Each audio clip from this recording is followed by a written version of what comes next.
Sorry, என்னென்ன ஜூம்ல கூத்தெல்லாம் இன்னைக்கு தான் காட்டுது ஜூம். சரியா, கொஞ்சம் அட்ஜஸ்ட் பண்ணுங்க. சரியா, இப்ப நான் பேச கேக்குது தானே? கேக்குது. கேக்குது. ஓகே. இப்ப CH3OH ஒரு தாக்கம் சந்திக்கிறாங்க. CH3OH அது வந்து CO கேஸ் ஆகும், H2 கேஸ் ஆகும் மாறுது. சரியா, இதை டெல்டா H சந்திக்கிறாங்க. 91 கிலோ ஜூல் மோல் -1. சரியா, இந்த அலகுகள் பத்தி நான் பிறகு சொல்றேன். இப்ப சுமாரா ஐடியா எடுங்க என்ன நடக்குது. CH3OH சேர்வை ஒரு கெமிக்கல் CO கேஸ் ஆகும் H2 கேஸ் ஆகும் மாறுது. இது தாக்கி இது விளைவு. இந்த தாக்கத்துல வெப்ப உருளைன்றது இதுல இருந்து இதோட வெப்ப உருளைகளோட கூட்டுத்தொகையில இருந்து இதை கழிச்சு வந்தது. அதுதான் இங்க இருக்கிற ஆன்சர். அது விளங்குதா?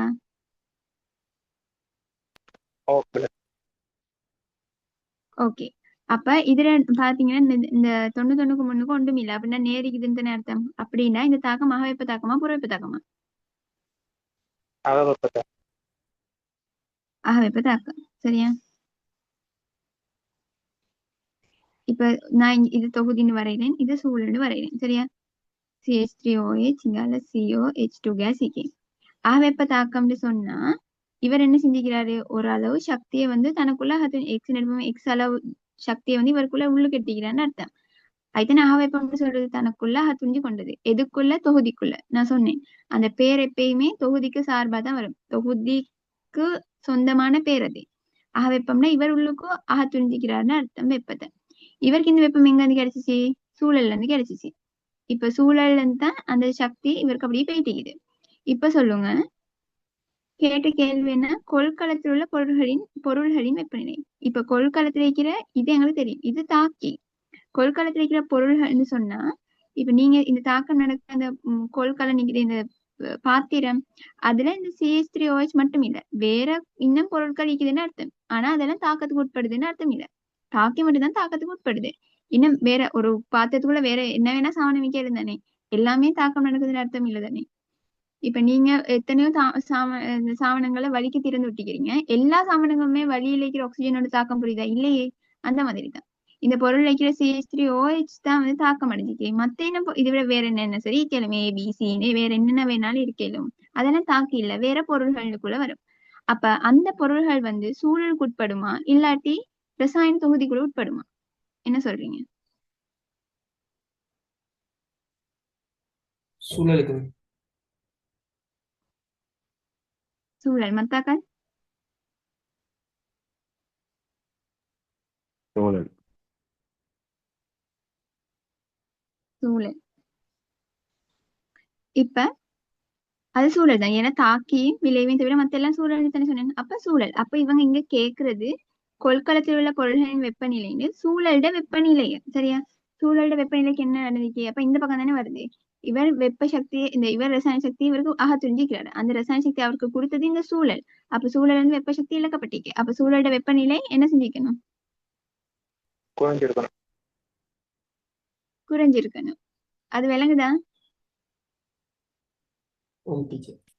இல்ல இல்லையா? இப்ப இந்த தாக்கம் வந்து டெல்டா H வந்து பிளஸ்ல இருக்குது, பிளஸ் நம்பர்ல இருக்குது அப்படின்னு அர்த்தம். டெல்டா H பிளஸ்னா அகவெப்பம்னு அர்த்தம். அகவெப்பம்னா என்ன அர்த்தம்? தொகுதி தனக்குள்ள சக்தியாக துரிஞ்சிக்குதுன்னு அர்த்தம். தொகுதின்றது எது? இந்த தாக்கி விளைவுகள் இந்த செட் தானே. இது துரிஞ்சிக்க போறது இந்த தாக்கி. தாக்கி என்ன செய்ய போகுது? வெப்ப சக்தியாக துரிஞ்சு இருக்க போகுது. இந்த சக்தியாக துரிஞ்சு இருக்க போகுது. அந்த சக்தி இவர் துரிஞ்சதுக்கான அந்த சக்தியை யாரு கொடுத்தா? சூழல் தானே கொடுத்திக்கும். ஏன்னா சக்தியை ஆக்கவோ அழிக்கவோ இல்லாத யாரு சொல்லி கொடுத்திக்கணும், மாத்திக்கணும் ஒரு வடிவத்துல இருந்து இன்னொரு வடிவத்துக்கு. அப்ப இவர் அகத்துறிஞ்சிக்கிறாருன்னா அது ரசாயன சக்தியா மட்டும்தான் அகத்துறிஞ்ச இயலும். சரியா, அப்படி ரசாயன சக்தி அகத்துறிஞ்சதுக்கு இந்த ரசாயன சக்தி எங்க இருந்து வந்துச்சு? சூழல்ல இருந்து தான் வந்துச்சு. சூழல்ல எப்படி இருக்குது சக்தி? வெப்ப சக்தியா இருக்குது. அது இந்த போர்டரை தாண்டி தானே ரசாயன சக்தியா மாறி இவருக்கு கிடைச்சிச்சு. அந்த சூழல் இருக்கிற ஏனைய பொருள்கள்னு சொல்றது கொள்கலத்துல இருக்கிற ஏனைய பொருள்கள்னு சொல்றது சூழலுக்குள்ள தானே வரும்.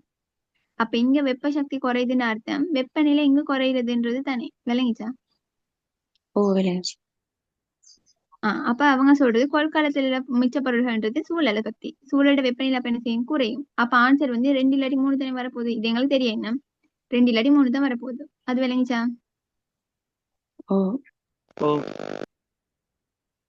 ஓகே சரியா. இப்ப இது தவிர வேற கொஸ்டின்ஸ் கொஞ்சம் இருக்கு. 2000 நான் கொஸ்டினை ஹைலைட் பண்ணி வச்சுக்கிறேன் சரியா. நீங்க அந்த கொஸ்டினை தனியா செஞ்சு பாருங்க. செய்ய 7 செஞ்சு பாருங்க. 2014 இது என்ன படிக்கல. 2016 ஒரு கொஸ்டின் இருந்துச்சு.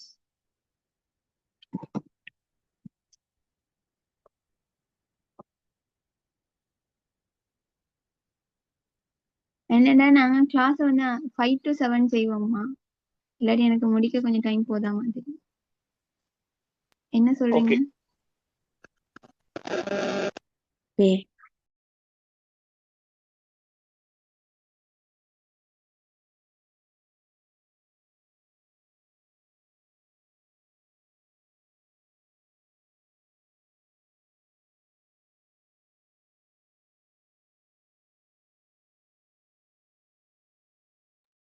மத்தாக்கள் என்ன சொல்றீங்க? 5க்கு செய்வோமா? எலும்ப கஷ்டமா? அப்படிலாம் கஷ்டப்பட்டு எலும்பணும். ஓகே அக்கா. ஓகே.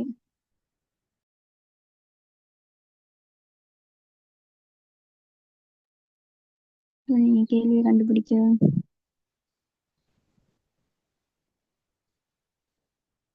ஓகே. இது என்ன படிக்கலாம் சரி செய்யறது கேள்வி.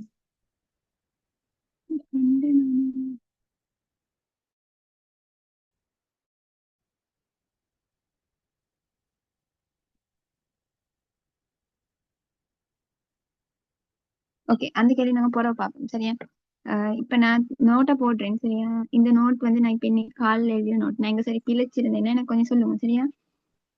அது சொல்லுங்க. மத்தது இன்ஷால்லா நாளைக்கு 5 மணிக்கு கிளாஸ் ஸ்டார்ட் பண்ணுவோம். ஏன்னா நான் கொஞ்சம் மெதுவா போறதுனால எனக்கு 2 கிழமை முடிக்கவும் வேணுமே பாடத்தை.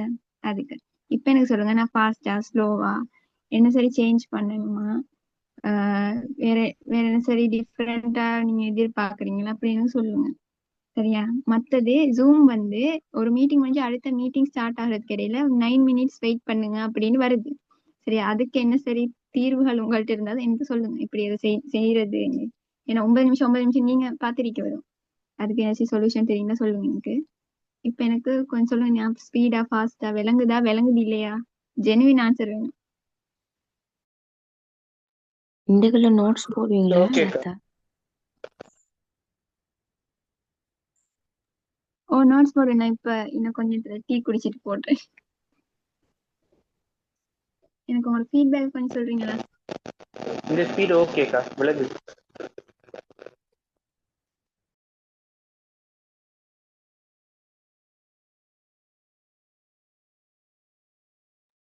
ஓகே. இப்ப எனக்கு இன்னொன்னு தெரியும். இப்ப இதுக்கு முன்பு நீங்க எனர்ஜெட்டிக்ஸ் படிச்சிருப்பீங்க தானே. அதுக்கும் இதுக்கும் என்ன சரி டிஃப்ரெண்ட் ஒன்று விளங்குதா? அப்படின்னா கொஸ்டின் செய்ய இயலுமான மாதிரி நோக்கத்துல போகுதுன்றது விளங்குதா?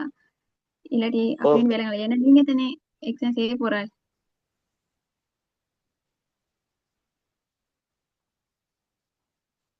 மாற்றம் தெரியுதுக்கா. தெரியுதா? வாயத்திறந்து பேசுங்க. சரியா டைப் பண்ணி பண்ணி போட வேணாம். எனக்கு வாசிக்கல கேமராக்குள்ளால. விளங்குது அக்கா. விளங்குதுன்னா ஓகே. அப்புறம் என்ன சரி சேஞ்சஸ் பண்ணணும்னா எனக்கு சொல்லுங்க சரியா. இன்ஷால்லா நாளைக்கு 5க்கு ஸ்டார்ட் பண்ணுவோம். அந்த நான் சொன்னேன் 9 நிமிஷம் நிக்கிது. அதுக்கு என்ன சரி ஒரு தீர்வு தெரிஞ்சு எனக்கு சொல்லுங்க. அப்ப எனக்கு அதை